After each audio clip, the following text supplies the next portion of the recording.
So we're gonna get right to the point.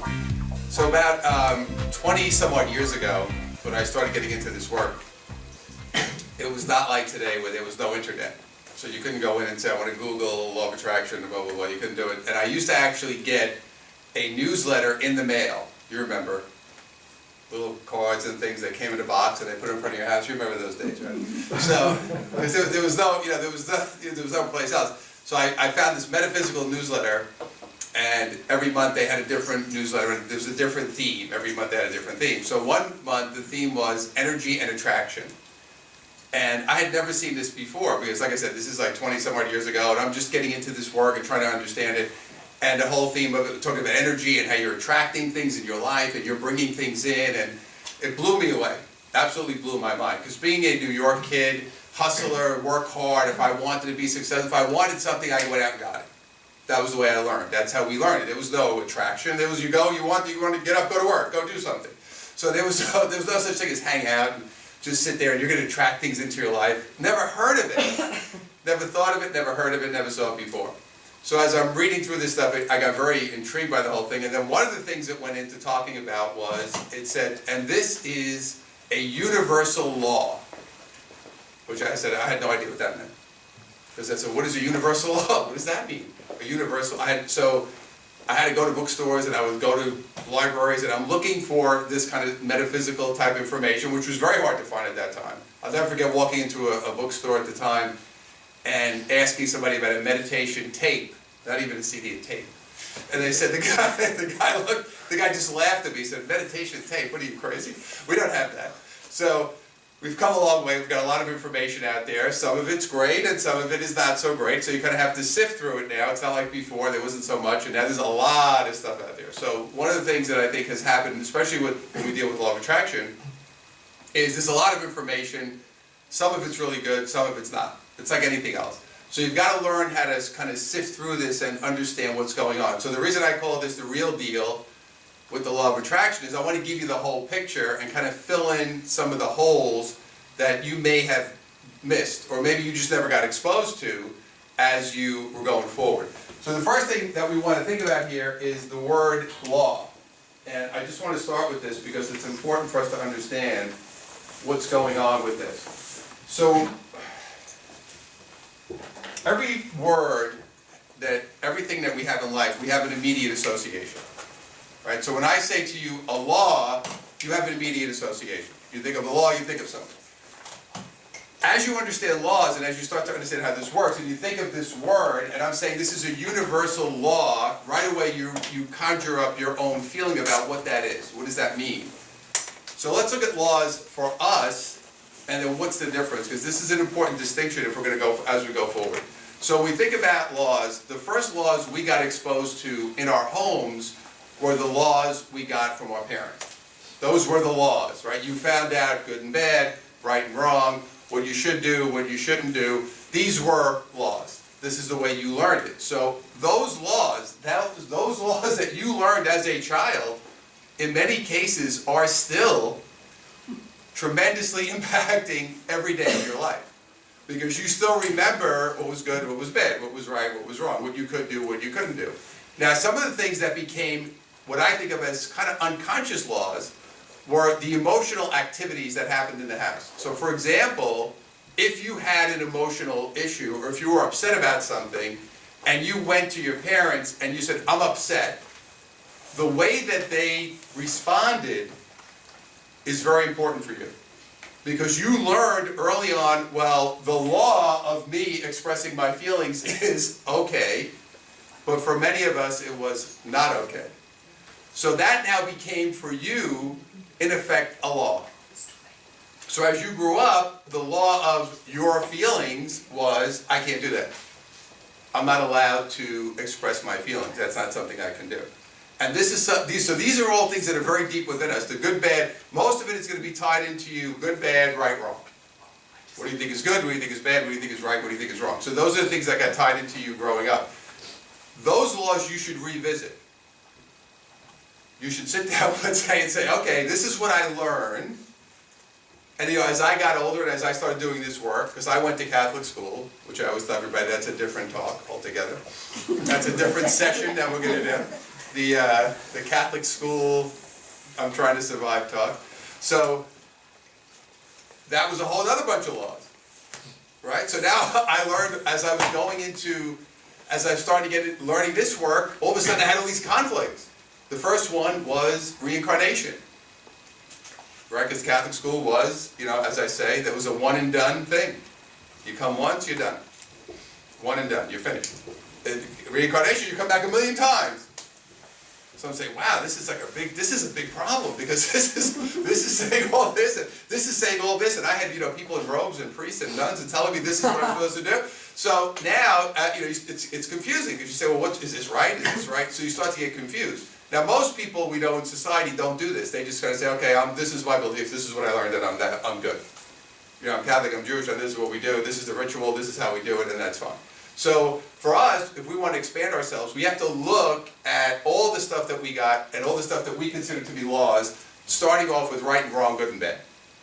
And anything emotionally that you learned growing up is now a law for you. If you're emotional, you're weak. That's what I learned. Guys, Italians, right? Russo, he knows. So for us, for guys, you had to be tough. You couldn't cry. That became a law for me. You got to be tough. That was a big rule for us. That was something we wanted to understand. So now, as we're going through life, we're moving through. We're holding all this energy, all these laws that we're holding onto. This is creating issues for us. So so basically, we have two different types of laws. We have man-made laws, which these fall under that. Right? Anything that you learn is man-made. So if you learned it at home, if you learned it in school, if you learned it in religion, wherever you learned it, that's a man-made law. So think about how the laws are created that we live under. Let's go back thousands of years ago. We're sitting around like this with the elders of the community, and we say, we want to stop people from stealing. We should come up with a law for that. So what should we do?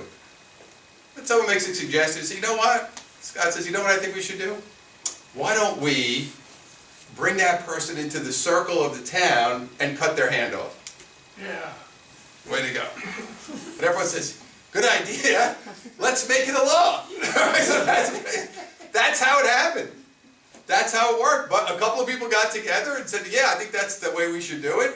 We all agree with that suggestion. We're going to cut your hand off, and that became the law. Now think about it today, thousands of years later, are we not doing the same thing? It's a bunch of guys that are people in a room, sitting in a room, and sitting there saying, well, okay, this is what I think we should do. What do you think? Yes, make it a law. And then all the people say, okay, it's a law, I have to follow. So this is what's been happening to us our whole lives. We've been barraged with these laws. These are the man-made laws that we have. So this is happening over and over again. Every single day, you're being hit with all the different laws. As a matter of fact, you drove here tonight, you're on the highway. There's a speed limit. That's a law.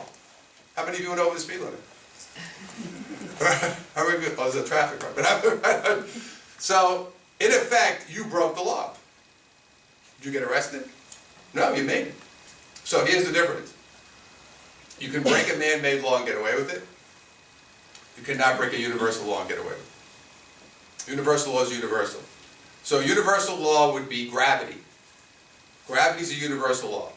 So you have to understand, you cannot get up this morning and say, you know what, I'm not really going to get involved with gravity today. It's not something I want to do. I'm not going to get involved with gravity because it's annoying.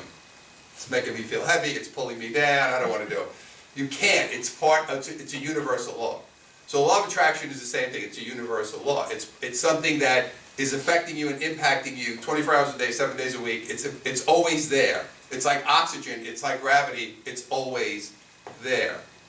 So for you to go forward, it's very important to make the distinction between these types of laws and these types of laws. Because the universal laws are there no matter what, but all this other stuff that you gathered up over the years, which created your opinions and your judgments and your whole story, needs to be put on trial. So you need to look at all of your laws, all the stuff that you believe to be right, true, whatever it is, and you need to reevaluate the whole thing. I mean, everything. Now, I'm not saying it's good or bad, but what I'm saying is it needs to be looked at.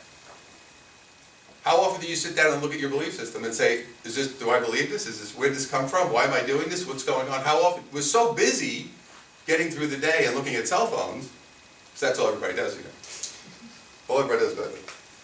Nobody ever picks their head up anymore. So if we go in evolution, if we go in a time capsule, we come back like 200,000 years from now, all the people are going to walk like this, and it's going to become an evolutionary thing where their heads are going to be down.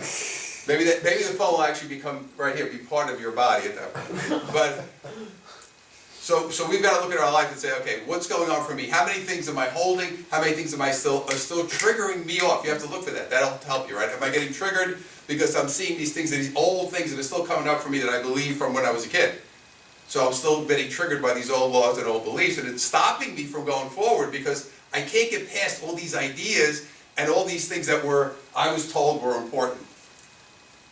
These are things I'm supposed to do. See, there's a lot of what you're supposed to do in there. You're supposed to get married, you're supposed to have kids, you're supposed to do this, you're supposed to have this kind of job, you're supposed to get benefits, you're supposed to do this, this is the whole thing that we've got going on. So years ago, I had a coaching client, a guy called me up, he actually got a session from his mother, bought him a session, which is never good, by the way. When a woman came to an event, she said, my son lives in Florida, I want to buy him a session. I said, fine, doesn't matter, they're on the phone. So she said, and I want to tell you what I want you to talk about. I said, no, you can't. But she said, I said, I'm not going to do that because whatever he wants to talk about. She said, well, I'm just going to tell you, I'm paying for it, and I want you to talk about, he should be married because he's almost 40 years old. So I said, listen, I don't want to tell the guy to get married because, it's not my thing. I said, but if it comes up, we'll discuss it. So anyway, we get on the call, and we're doing it. The guy's living in Miami Beach. And he's an architect, and he's traveling around. And I said, so tell me about your life. I travel around, and I do this and that, and I have this, I go do these different buildings, and I live on the beach, and I go out with a couple different women, and whatever I do. So I said, well, you sound like you're having a pretty good time. That's the way it came across to me. He said, I'm loving my life, it's great, I'm really enjoying myself. He said, but I think now it's time for me to settle down. So I said, why? He said, well, I'm 38.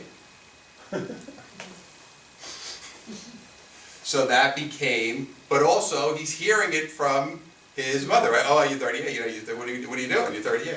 Why are you doing that? So there's a lot of pressure for us because part of this is about making those people happy. Doesn't matter if you're happy, by the way. Nobody cares if you're happy, just so you know, especially your family, they don't really. So, it's really about everybody else being happy and not you being happy. So the idea behind it is to say, well, this is what I'm supposed to do. See, this is the law. The law is, I should have been married already at 30 or 28, and now I'm 10 years past, so I feel guilty and I feel shame. So by the time we got to the end of the conversation, I said, well, to me, it sounds like you're really enjoying yourself, and I said, do you want to get married? He said, well, now that we're talking about it, I really don't. So I never spoke to his mother or him again. But anyway, I'm not really sure what happened, but it was the way it worked. But these are all things that we carry every day.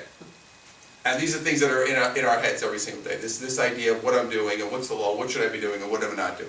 So these things are impacting your internal energy and what you're sending out and then what you're attracting in. So this is what you have to understand. Like, people don't understand that. They think, well, I don't want that. Why am I getting it? How many of you have wanted A and gotten B? That happens every day. I wanted this, why did I get this? I wanted this, why did I get that? So the idea behind it is we keep going into our heads and say, well, this is really what I want. But my first question is, you have to say to yourself, is that really what I want? Or is it one of these? Is it what I want, or is it what I learned to want? Big difference. Very big difference. Is it what you want or what you learned to want? And this is, my mother used to always say to me, because I always had little wild jobs and businesses and all kinds of crazy things. And she used to say, why don't you get a job where you wear a suit? I don't know what that, I was like, what? I don't know why I was, this is coming all the time. I said, what's with the suit? Why is it so important for you to want me to wear a suit all the time? Because like for her, that was like meant that you were like an adult, that you were getting a real job, and like I was bartending and I was driving trucks and I was doing all crazy jobs. So like this idea that why don't you get a real job and get a suit, that was something that was supposed to be like, that meant you were like really serious, not fooling around. So again, what you're supposed to do, where you're supposed to go, what's going on. So this is swirling around all day, but you're holding on to the energy in your chakra system And that energy is vibrating and going out there into the world, and then people say, I don't understand why this is not working. And it's not working because you've got two different stories happening. One is your real story, which is this is what I really want to do, and one is the other side of the story of what I was taught I was supposed to do. There's a conflict. So one of the things we want to do to open up the channels and make this easier is I need to resolve the conflicts. I need to resolve conflicts within myself. Because if I don't resolve the conflicts within myself, I will never be clear to be able to attract what I really want. Because I'm constantly going to be conflicted between, well, this is what I was supposed to do, but this is what I'm feeling. And it becomes this kind of push-pull battle that happens all the time, and you never get to get out of it because you get stuck in that space of this all the time, this pushing and pulling back and forth. So the hardest thing to do in 2015 is going to be a year of truth. Everybody's talking about truth. You got to be in your truth. So what is your truth? Now your truth may be unpopular with the people who made these laws who impose them upon you. Your truth may be opposite of their truth. Your desires may be very opposite of their desires. Now you get stuck in the middle of trying to make them happy. As you're trying to make them happy, you're conflicting with yourself, and you're not going anywhere.